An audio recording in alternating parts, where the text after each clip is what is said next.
অনেকের মনে প্রশ্ন আসতে পারে, সকলেই জানেন এবং শুনে থাকেন যে সম্পর্কের ক্ষেত্রে প্রথমে ছেলেটি প্রপোজ করে থাকেন, তারপরে মেয়েটির সম্মতিতে সম্পর্ক তৈরি হয়।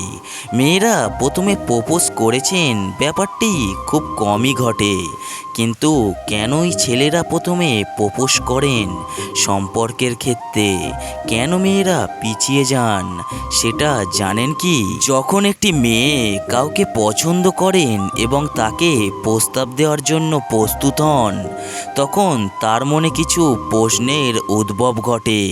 এই প্রশ্নগুলো যে ছেলেদের ক্ষেত্রে ঘটে না তা নয়, কিন্তু সমস্যা হলো মেয়েটি এই প্রশ্নের দ্বিধা থেকে বেরিয়ে এসে আর প্রপোজ করতে পারে না, যা ছেলেরা পারে। যে বিষয়গুলির জন্য মেয়েরা আগে প্রপোজ করে না সেই বিষয়গুলো জেনে নিন। 1 নম্বর পয়েন্টটি হলো, যদি সে না বলে দেয়।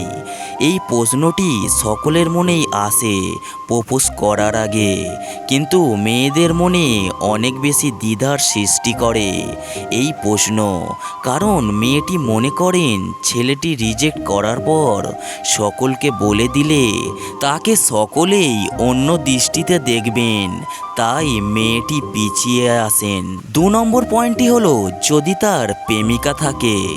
সবচাইতে ভয়ানক ব্যাপার হয় তখন যখন দুইজন মেয়ে প্রতিদ্বন্দ্বী হয়। যদি প্রেমিকা থাকে, এই চিন্তা মেয়েদের অনেক বেশি ভোগায়, কারণ এই কথাটি সকলে জেনে গেলে তাকে অন্যের ঘর ভাঙতে যাওয়া মেয়ে হিসাবে পরিচিত দেয়া হবে। আর যদি ছেলেটির প্রেমিকার কানে যায়, তাহলে তো কোনো কথাই নেই, যুদ্ধ শুরু হয়ে যাবে। 3 নম্বর যে পয়েন্টটি মেয়েদের মনে আসে সেটি হলো, সে মনে হয় আমাকে পছন্দ করবে না। মেয়েরা এই প্রেমের দিকগুলোতে ছেলেদের চাইতে বেশ কম আত্মবিশ্বাসী থাকেন। একজন ছেলের কিছু থাকুক বা না থাকুক, শুধু আত্মবিশ্বাসের জোরে একটি মেয়ের সামনে দাঁড়িয়ে প্রপোজ করে দিতে পারেন, কিন্তু একটি মেয়ের জন্য ব্যাপারটি অনেক বেশি কঠিন। 4 নম্বর যে কথাটি মেয়েদের মনে আসে, যদি আসলেই প্রেম হয়ে যায় তাহলে আমার স্বাধীনতার কি হবে? আরেকটি ভাবনা যা মেয়েদের দ্বিতীয়বার ভাবতে বাধ্য করে তা হলো, সম্পর্কে জড়ানোর পর তার নিজের স্বাধীনতা কি হবে?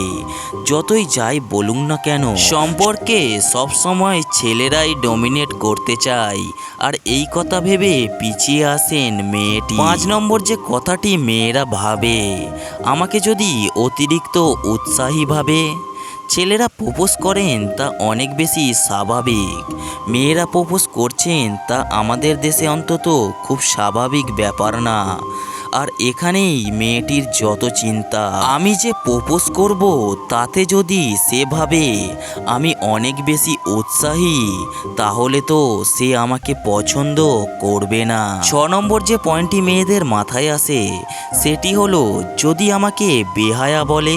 মেয়েরা একটু লাজুক হন, সকলেই তা চান, আর সেই মেয়ে নিজের লাজ ভেঙে মনের ভাব প্রকাশ করে কোনো ছেলেকে প্রপোজ করছেন, তা একটু অস্বাভাবিক বটে। এই কাজটি করার আগে আমাকে যদি বেহায়া ভাবে, প্রশ্নটি মাথায় আসার অনেক স্বাভাবিক। 7 নম্বর যে কথাটি মেয়েদের মাথায় আসে, তার কোনো বন্ধু যদি আমার প্রাক্তন প্রেমিকটি হয়, মানুন কিংবা নাই মানুন, সকলেরই অতীত থাকে, কিন্তু অতীতের পিছুটান অনেক খারাপ ব্যাপার।